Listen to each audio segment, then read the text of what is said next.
Welcome to Under the Shell, presented by Terp and Sports Central. This week, we welcome on our second ever in-studio guest, Ty Hepting, manager for the men's basketball team. Ty, appreciate you coming on. Of course. Thanks for having me.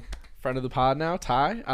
Obviously, this is a cool episode, B, so get us started. Yeah, let's get into it. Ty, just kind of walk us through, obviously, you're manager here at Maryland now, but what's your basketball story? How'd you get into basketball? So my dad and his two brothers played basketball their whole life, so I was always kind of playing from a young age. Played all young age, and then freshman year played for my freshman team. I went to Loyola Blakefield in Baltimore. Sophomore year took a year off to focus on volleyball, but then came back and played again my junior and senior year at Loyola. What made you come back? I had decided I didn't want to play in college. I wanted to focus more on volleyball, and it became less of a job and more of just like something fun I can do. I always like to have something to do, so having something in the winter was fun. Yeah, that's a good way to put it. The question I would ask for you is, what made you want to get into coaching? Like, was it because when you stopped playing, you're like, well, I want to stay in basketball, or had you always kind of had the idea of like becoming a coach when you got older? So I've always had the idea of like coaching my kids. I've always wanted to be involved with basketball, but I always thought it'd be have a job and then help out with my kids or help out at like a local school or something. But when I quit basketball, I thought I'd kind of lose connection to basketball entirely, but I stayed really into college basketball, really into the NBA, and more than just watching the games, but sitting down and like analyzing and understanding why people are doing certain things. Right. And then my junior and senior year, when we do film for basketball, I didn't play much for my team. I wasn't very good. I was a bench motivator, I always said, but I was always average bunch of a lot of claps per game. I was always really into the film part of it. Like I'd point out things to our coach, and he'd always like, that's what he said like at our banquet was, I've never had a player more into film for not being as involved with the playing aspect of the game. So did you know you wanted to be a manager when you stepped on campus, or did you know even before then? What was that process like? So I knew I wanted to be involved with the basketball team. I'm a journalism major too, and I thought the best way might be just like covering basketball or like writing, like tweeting about it, something like that, writing a blog. And then I met a guy where I worked that knew people involved with the basketball program and said he could help set something up that I could be involved with the team, which was the perfect scenario for me. So then how did that process start? How was there an application that you had to fill out? Like, did you have interviews? How did you become the manager at Maryland? So I'm a special case.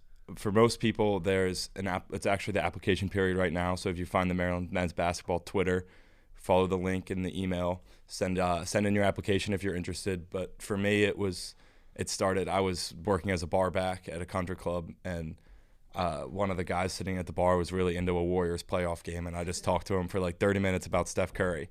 And then eventually he came back, and I kept talking to him. We created like kind of a bond, and I told him I was interested in working with the Maryland team.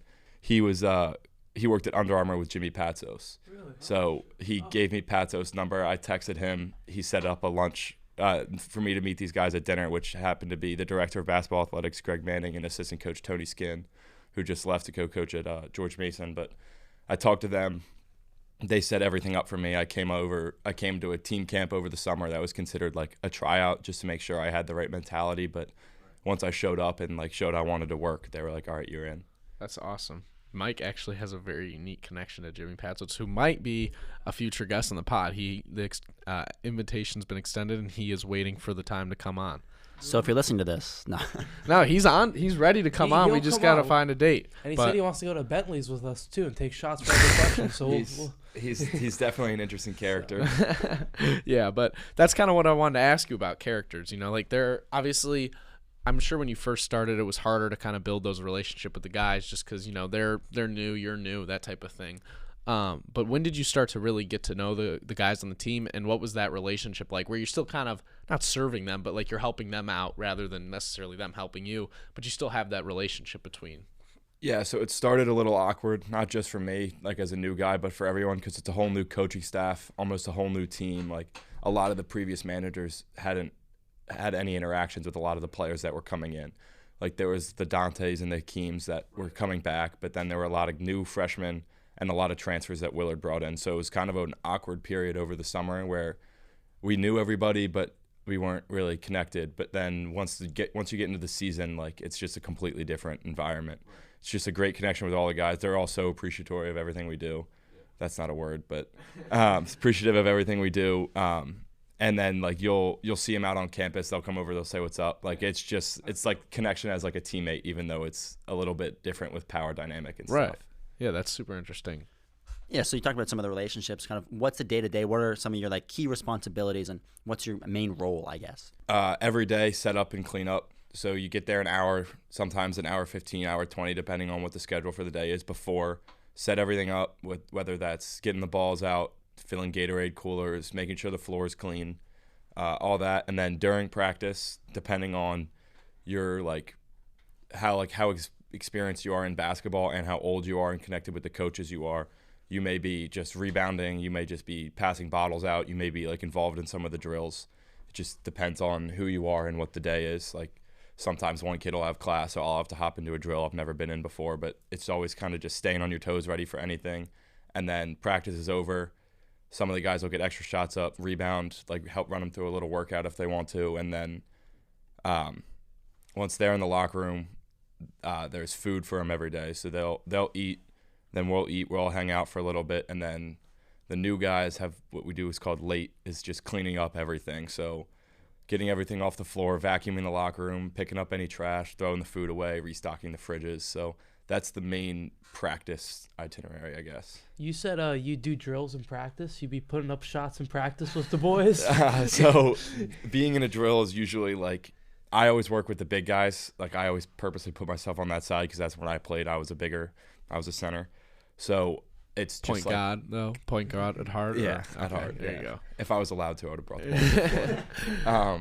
It's just like coming off a screen and hitting them with like a little pass so that they can like do a move or like do a hook shot, and then occasionally they'll have rebounding drills. So yeah, you get to put up a few shots every once in a while. But talk to me about our big man coach that just left. What was his personality like? Always seemed like he'd fire the team up. Like a very energetic guy from what it looked like. I've never met someone like him. He's the nicest guy in the world. Like cares so much about everybody, and no one's had the ability to fire a team up like him in my experience.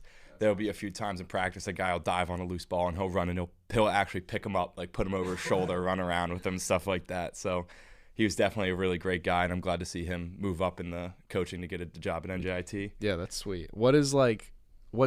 Take us through it. We always love to ask our guests like stories and things and some of the stuff we learn is hilarious. But what's like your best or funniest story from like a practice you attended with like an interaction or something that happened? Like we just want to like hear whatever it is, what that interaction was like, and take us through that. So I have a couple things come to mind. One is involved with a game after we beat Purdue. I was going to ask about that, yeah. That was one of the craziest games. I was working the mop.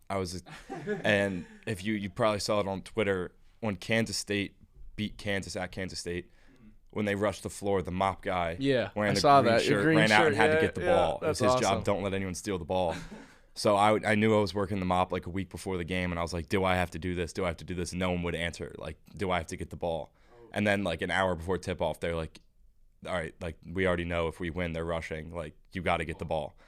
And the other manager on the other side was like, had just sprained his ankle in a basketball game. So no matter where the ball was on any side of the floor, I had to go get it. So I'm sitting there, and there's like 25 seconds left. It's counting down, and we're just dribbling the ball, dribbling it out. You're hoping they don't throw it up in the air, you know what I mean? So I'm like, all right, it's on the other side, though. So I'm like, all right, they're just going to dribble it out like it's going to be the game. I'm going to walk over there. So I walked up the sideline and was standing like next to the ref after we got a shot clock violation. And they inbound it to, I think it was Morton on Purdue, and he starts walking away from me. And I'm in my head, I'm like, I can't go up to this Purdue player and like rip the ball out of his hand. Like, he's gonna like punch you. Yeah, like he's mad. They just lost. It's like the third game in a row that they've lost. They've got and he sees a guy in a green Maryland shirt. Yeah. So I started to like slowly trot behind him, and then he hands the ball to Willard, and I'm like not supposed to interact with Willard on game days. Like try to stay out of his way, let him do his thing, and I didn't know what to do. So I was just standing there like, Coach, I need the ball. Coach, I need the ball. And then he bounced it. And all the students are on the floor already. So I'm like looking up, and I'm like, I can't get wrecked. I'm not going to jump up. And then the other kid with the sprained ankle ran up and grabbed it out of the air before all the students got there. So we got it, and we were all hyped up. He was holding on to the ball, and we're like jumping up and down with everyone, and I'm just more happy that I didn't lose the ball. You didn't lose the ball. We got the ball. That's incredible. You said it was known like an hour before that you guys were gonna the fans were gonna rush the court. So like it was talked within the team like what's gonna happen if the fans rush. No, we didn't want to look too far ahead, like saying we're gonna win. But there wasn't anything like safety stuff, like if We had talked for like 2 weeks before as managers. I didn't talk to many of the players about like what would happen because same thing. I didn't want to say like when we win and then like them be all like, oh, you're jinxing it, something like that. Just try and like you're just trying to stay out of yeah. You're trying to stay in your lane. We were just talking like what are we gonna do, and it was all just like embrace the experience. Like we hadn't rushed the floor since I think Deswell's team beat Wisconsin. Oh no, was it Wisconsin? Or was it Duke that year? It was Wisconsin. Okay. Duke was with Alex Lund. We probably shouldn't have rushed when we beat Wisconsin because we were ranked pretty high, but it was just like we beat Wisconsin. Let's do it. Yeah. That's been my thing the whole year. I don't think we'll have another rush. That's what he's been saying. I don't think we'll have another rush in our time at Maryland because I think we'll be ranked too high. What are your thoughts on that? That's what we were saying is when Willard came in, we were projected to be 10th in the Big Ten, and we had a shot to finish first in the last week. So we kind of thought like we're going to be so good under his coaching staff. He's getting even better recruits. Like we're going to get better and better. Like we have to embrace this while we can. And for the senior managers, they had a rough go of it. They had the Danny Manning team that was gross. Yeah, it was gross. And then they had the COVID year and all that stuff. So they were like, I don't care if they tell us like you're not allowed to rush. Like I'm being involved. Yeah, you might as well. Like it's like, you know what I mean. That's like a once in a lifetime chance. Yeah. That's already like a core memory I have from Maryland. I mean, what's the locker room like after that game? So usually only like 3 or 4 managers are allowed in the locker room. We had an experience of a guy opening a door in a Willard post-game talk, and he wasn't very happy about the sound. He kicked out most of the managers. Were people like dancing or what was he? Well, this mad? was like earlier in the year. Like okay. He's just like, why are there so many people in here? Like, right. So we were like, all right, we're gonna stay out of the locker room post-game. But when we beat Purdue, he like called Willard? us all in. Yeah, That's he awesome. like called us all in. Like, so he was like, no shot. We were all like, no shot. We're not going to be in there anyway. Like, if he says no, we're still just going to walk in. Right. And it was electric. They covered him with the water. Yeah. He's screaming that his class like, that's what we do. That's what we do. Uh-huh. And there's like Grievous Vasquez was there. Darren Morcell was there. Like they're giving talks to the team, just firing everyone up. And I think I stayed in the locker room for like 3 hours after the game, just like talking to the guys and like there's a video of one of the managers dancing. I saw that. Room. Yeah. Is that your boy or yeah, like? That's awesome. my boy. So it was just like it was like a high that like I'll never forget. Right. Like even when I went home to my dorm, I was like, we just beat Purdue. Yeah. I was like, that was sick. Yeah. So that's like I have a buddy who's a manager at UMich, and he says that like it's super rewarding, but the amount of time it takes, like people don't realize the like time management and like how much commitment it really takes to be a manager. Like he was saying, it's basically a part-time, full-time job that he has to work. What has your experience with that been like in terms of how much you're working? Like give us people the knowledge of what you really, what you're dedicating yourself to. Yeah, so I'm there every day. We'll have off days where like no one has to come in, and then we'll have some days where players won't come in, but we'll come in to help the coaches if they need anything. But for the most part, I'm there every day. Usually about like 4 or 5 hours, sometimes more depending on the day. And then game days, you're there 7 hours before tip-off and probably 3 hours. 7 hours? Yeah. Wow. So what happens if it's a noon game? You're there 5 a.m? Well, noon games are a little different. We'll do the shoot around the night before. Oh, so you'll help So, them. yeah, Gotcha. so I'll be there the night before instead. But, like, the 9 o'clock games, we'd get there. Well, the players get there 7 hours early. We'll get there 8. So I'll get there at 1, and we'll set up shoot around. We'll go through shoot around, help with pregame meal, help with pregame warm-ups, like everything that we need to do, set up the game, make sure it runs smoothly. Right. That's pretty incredible. Wow, I didn't realize I didn't realize that's how early players got to games. Yeah, so they'll do a walkthrough shoot around thing before, but then they have a pregame meal, but then they get to go back to their apartments. They all live in the View, which is right next to Xfinity Center. So they'll walk back to their apartments, but we'll hang out, clean up the meal. We'll usually play a little pickup while we wait for them to come back, Right. Get our shots up. Yeah, of course. In case Willard ever needs you, you know what I mean? Always got to stay ready. What's your relationship like with the coaches? Like, take me through like the people that you interact with as your higher ups. What's each relationship like as you climb that ladder? So we have a pretty good connection with the GA. It's weird because that's a shifting position. We don't know what his role will be next year, if he'll still be around, but we're all really close with him. And then the film guy and I don't know what his technical name is. He works in the office at the front desk. His name is Chris. He was a manager when he was a student here. So we interact with them just like other managers. They're not doing the same tasks as us, but like they know what we're doing. So we're just like friends with them. And then we all have good connections. Everyone has connections with different coaches. Like they get to know you individually.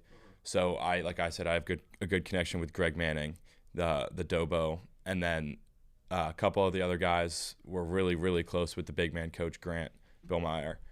So him leaving, that hurt the manager crew as a whole, but we're glad to see him moving up.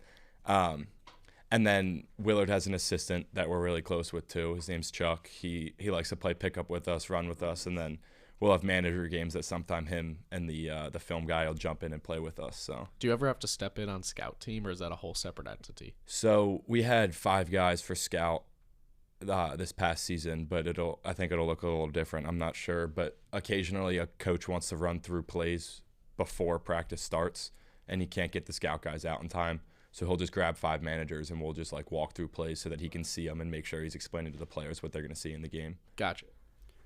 Talked about the relationships with the current team. What about the future team? What is it like bringing in recruits, and what's your role in that?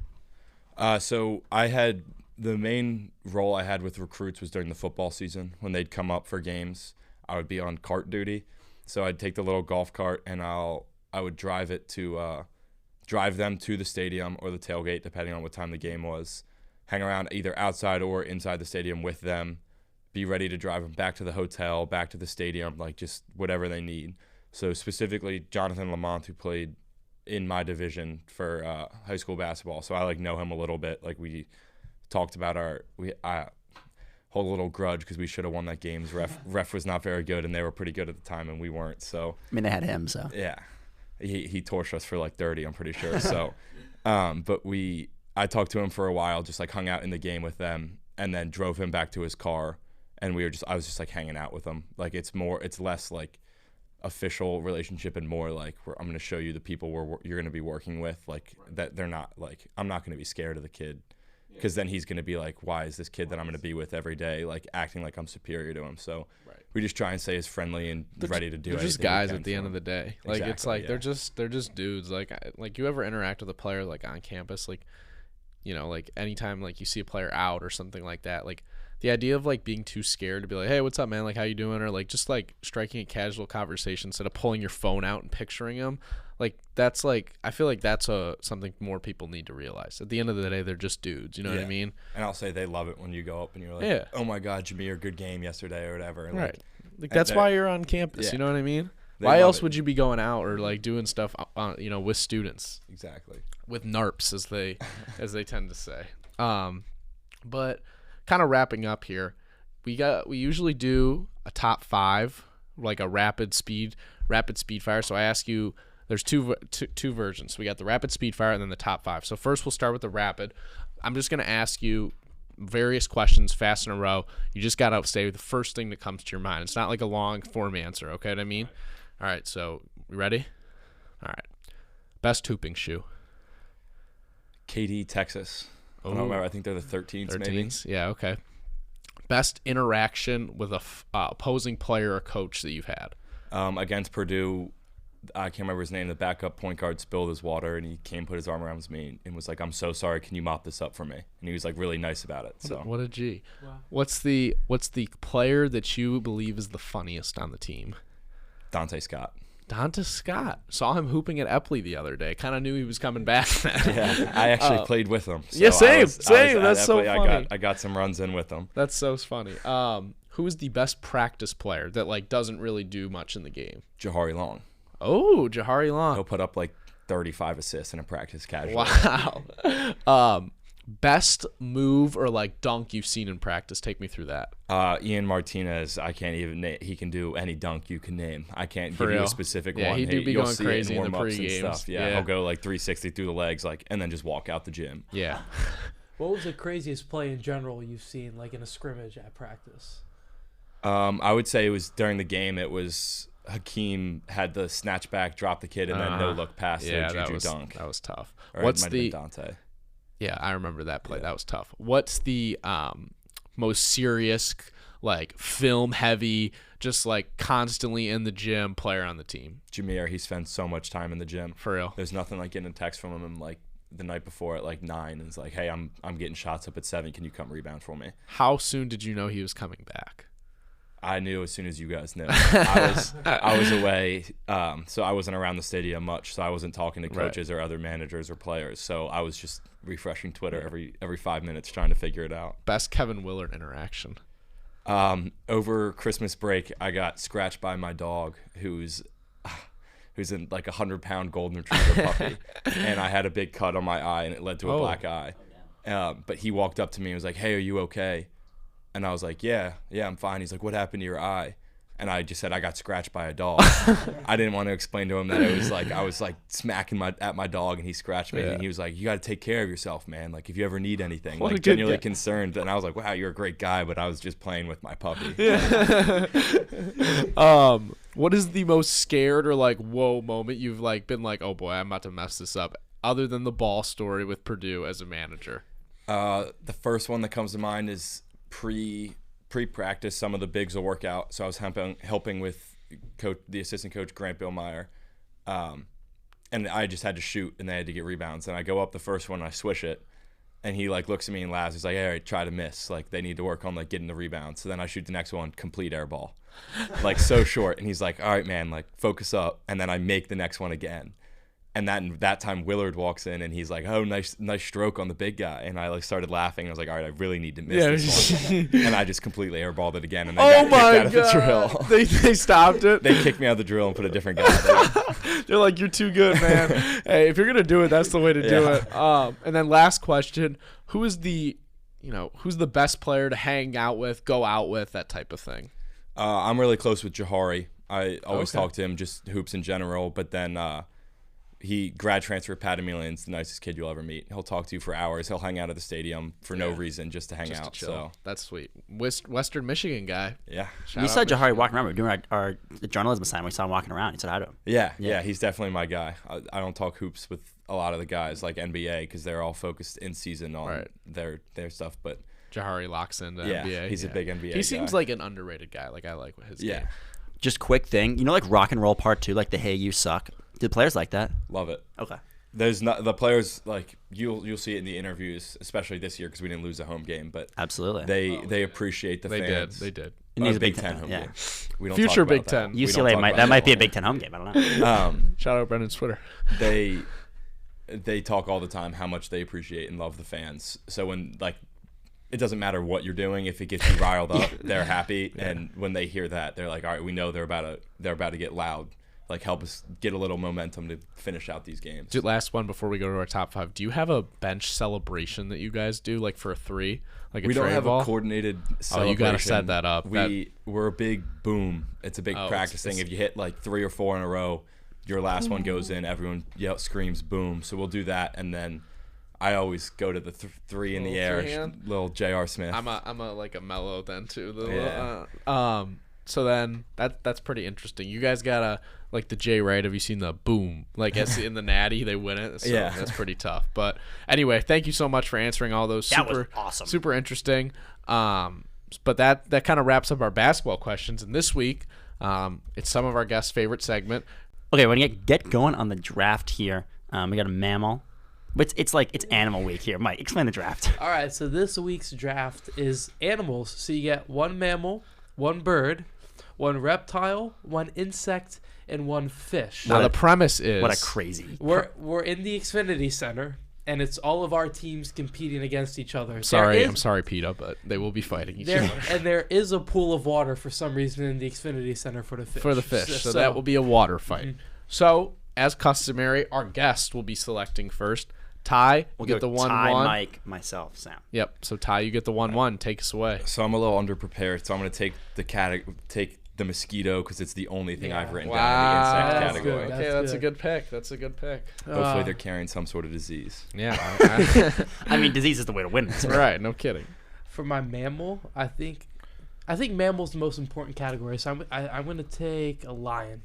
I think Wow. a lion is an apex predator wherever it is. I don't know about that one. I'd rather have a tiger than a lion, personally. Really? Yeah, I don't know. That's just what I would go with, but I respect that pick. B. I'm going to go insect. I'm going to go bee. You get a big bee sting. Are you going No with fun. like the wasp? What? Just going bee. Wow, that's There are so many more deadly insects. that's a wild Well, play. that's what I picked. So Okay, I will be selecting. Everybody was talking smack, but I will be taking with my reptile the Komodo dragon. That one is it's a poisonous man, and you don't want to get that thing in an arena. That's like a 5th round draft pick right there, bro. Buddy, here Massive reach on the Komodo dragon. Massive reach. All right, and then for my next pick, Mike might hate this too, but I'm gonna go with the fish, and I'm gonna get the great white. The great white. It's just a killer animal. Like in a fight, that thing's winning a lot of fights. It might be a little mellow, but I'm taking that. So great white shark. That puts shark off the board. okay, I am going to go. I'm underprepared for this draft. I'm a little embarrassed here. For a bird, I'm going to go owl. To let you know, Ty, the premise of this, Brendan picks the most niche things ever. We did a Maryland like all-time basketball draft. His starting shooting guard was Noah Bachelor because it's just like that's his thing. Noah's he's like it hits his bit. He loves bits. So Noah's a great player, but him taking an still. owl at second overall, that fits the category. All right, Mike. Well, Sam, you might have the great white shark, but I have a saltwater crocodile. It's the largest reptile in the world and has the strongest bite of any reptile. Okay, good pick. Ty? I'm gonna go to bird. I'm gonna take the bald eagle. Just good pick. I was going to pick that, but I thought owl was funnier. So yeah, that's a good pick. eagle's a great pick, and then I'm gonna go to mammal, and I'm just gonna grab the brown bear. Wow. Oh, yeah, really good. Very Very strong. take it off the board. I That's might a win this. solid Ty pick. may win this. It's a solid pick. That's a solid pick, Ty. All right, Mike. I'm gonna take this bird called the southern cassowary. It weighs in 200 pounds and can stand a full 6 feet tall. I hate to break it to you, but that thing isn't getting in the air. It's a heavyweight fighter. It is. It's a heavyweight fighter. All right, B. What's your pick?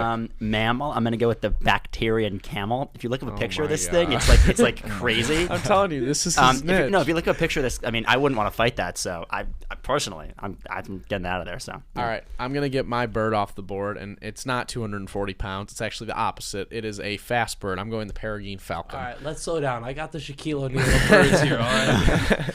And mine's Trey Young because we're coming down and just swooping in there. Sorry, play Ty, defense. but it's a sore spot for a Heat fan. But anyway, with my next pick, I'm going to get my mammal off the board, and I'm going to go with a hippo. Hippos are some of the most deadly animal. They're nearly impossible to kill with their skin, big teeth. Good pick. That was actually a pretty good pick. Not actually. Fish? It was. Fish. Blobfish. There it is. Another What? one. I mean, this guy, and somehow he wins sometimes. People love the little bit thing. It's Brendan the Bit. Mike, I don't even want to give justification to that. Oh, look at this guy. It's indestructible.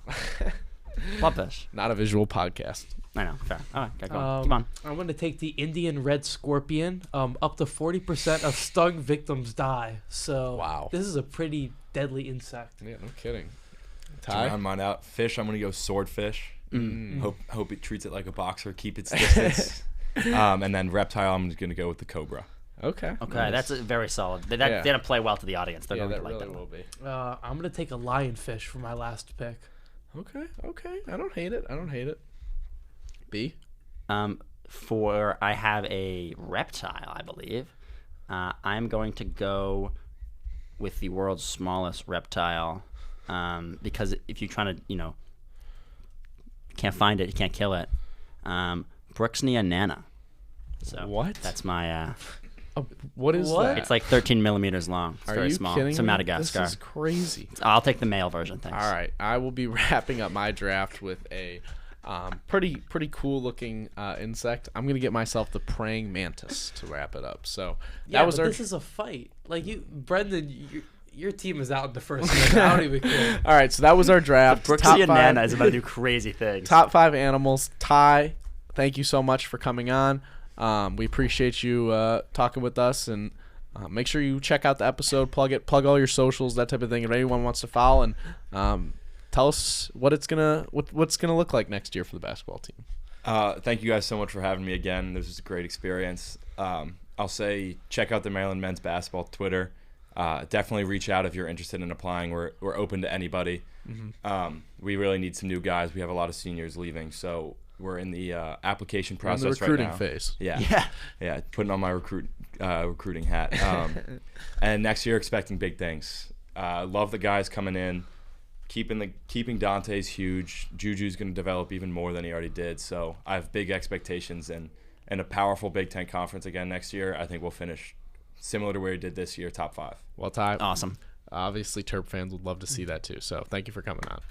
Ty Hepting has just exited the studio, so it's time for us to do a little recap of Maryland sports and then a little preview of Maryland sports before we get out of here. But before we do that, what an interview. Ty, great guy.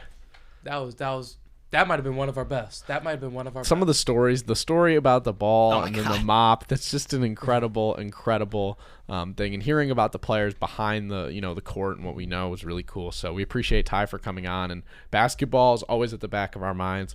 But they are obviously in the off season, and we got some spring sports ramping into season. Brendan? Just before you do that, I would like to make it very clear that I predicted Donta Scott will return, and he returned. Brendan, what do we know about the women's lax team? They've started out continue to be extremely hot, playing well. Has still not lost a home game under Kathy Reese.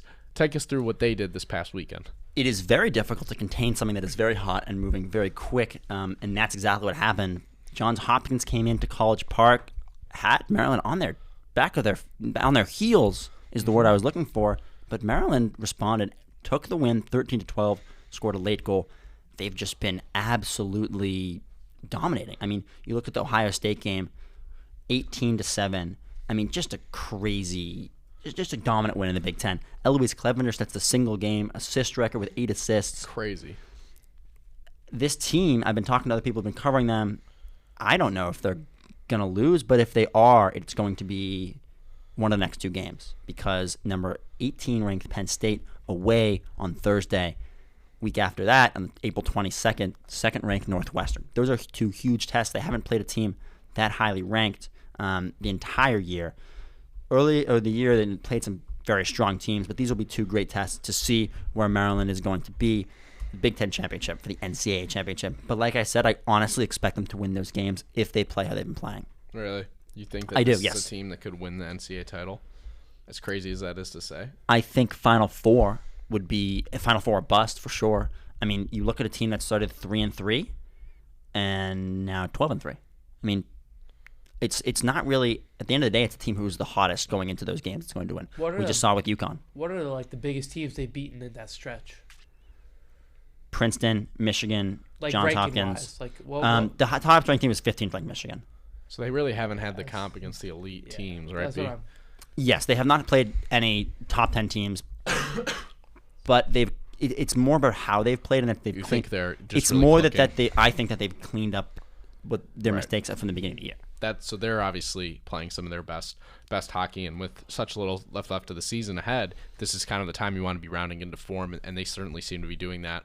But their counterpart in terms of gender is not necessarily doing that. They did have a big win over the weekend, but the men's lacrosse team continues to not be as dominant as I think a lot of people thought they would be heading into the year, especially coming off the undefeated national title run a year prior.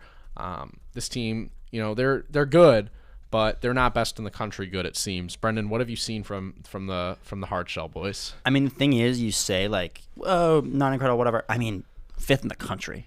We're still 5th in the country. I mean, they're clearly a top 5 program.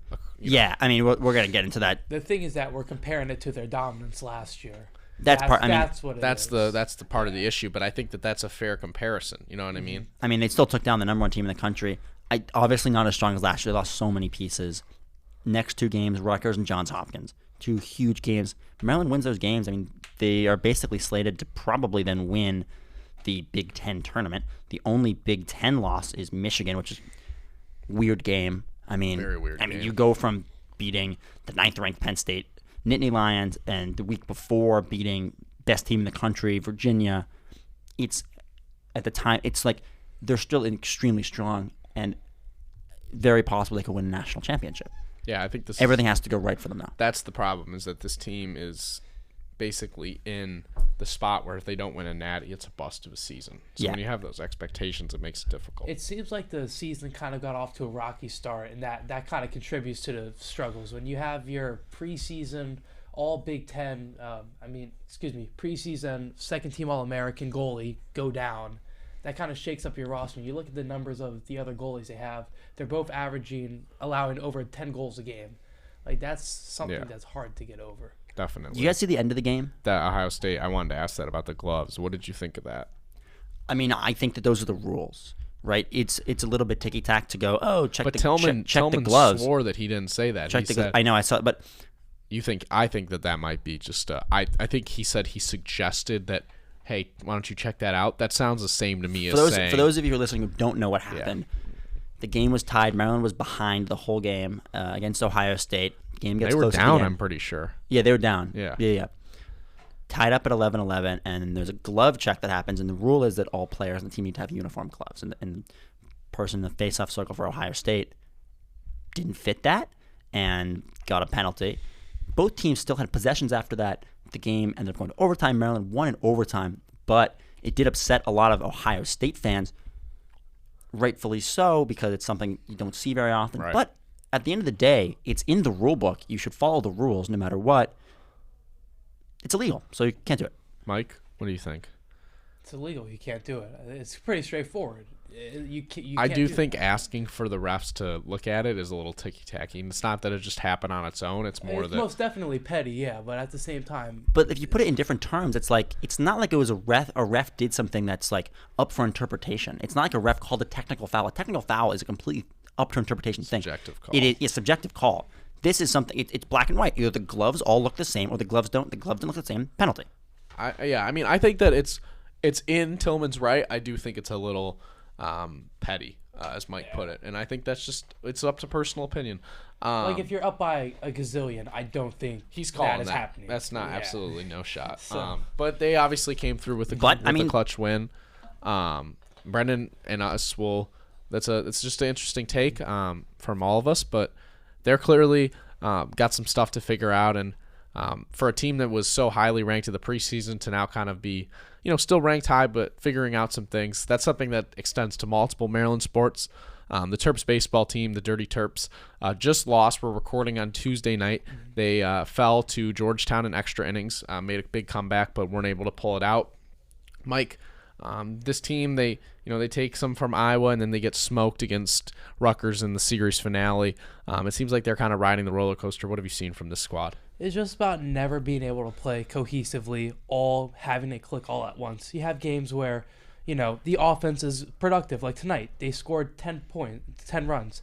And then you got other games where it's that same game, but the pitching gives up 11. And it's like they've never found a way to mesh it all together at once. This weekend, they're playing against Ohio State. They're 16-5. Tonight, they beat Akron 15-1, so they can threaten you on offense. This is a series where you want to go 3-1, 4-0. You don't want to go. This is a week. You want to go 3-1, 4-0, which means you want to sweep Ohio State, because that would be for the past 2 weeks. You go 2-2. Like, it was great. They beat Iowa the other week, but they also lost the midweek game before, and they also lost the Sunday game. So they went 2-2 that week. In reality, you gotta dominate these weeks and show you can dominate an entire weekend. Because what happened last year in the NCAA regionals is, the pitching staff, they got tired. Team kind of got worn down over the last, long stretch of games, and they couldn't, dominate all at once. Yeah, I think that's something that's super interesting in terms of the how they're kind of. It seems like they're almost on and off. Like if the hitting's on, the pitching is really off, and if the pitching's pitching well, the hitters aren't really able to do much damage. But the relief pitching has to be a lot better. That's what I was going to ask you next. What are you seeing from this team? What are some weaknesses that make you think? First of all, do you think they can make that regional push, and what would be the thing that would hold them back? The thing I bring up the relief pitching. Tonight as an example, Kenny Lippman comes in. He throws a great first inning, I believe, once he came in relief. Next innings, he's giving up homers. Then you have Tommy Kane come in First inning, again, he looks great, but then, that second inning, that third inning is when these guys start to struggle. And while, we have a lot of, they have a lot of great arms in the bullpen, you can't only be good for one inning. You have to stretch it out. David Falco Jr.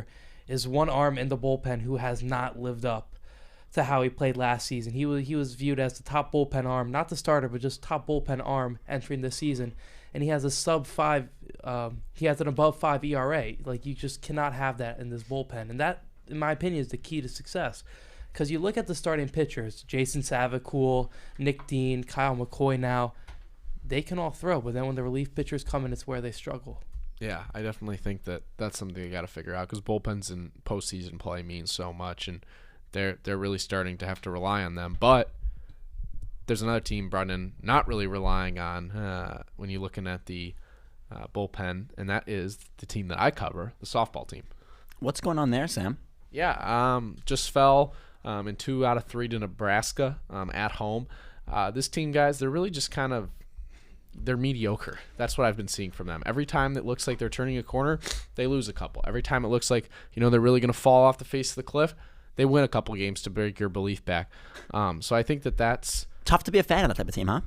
Yeah, I mean, obviously I'm not a fan, so I wouldn't No, I know know, what I'm saying. Speaking for, yeah. Right, like that type of thing, you could see it when you're looking at a team that you just know is maddeningly frustrating. But they continue to fight in the Big Ten. They're off to the best program start in a long time. So that's something that you got to look at as a positive, and they'll have a chance to extend that program victories this weekend. They take on Iowa. I just want to ask a question to both of you. About a month left in the season for baseball and softball. What do you think the peak is? If everything goes right for both of these teams, how far can they get? Mike, you can take it away. I mean, a Big Ten championship is still in reach, I believe.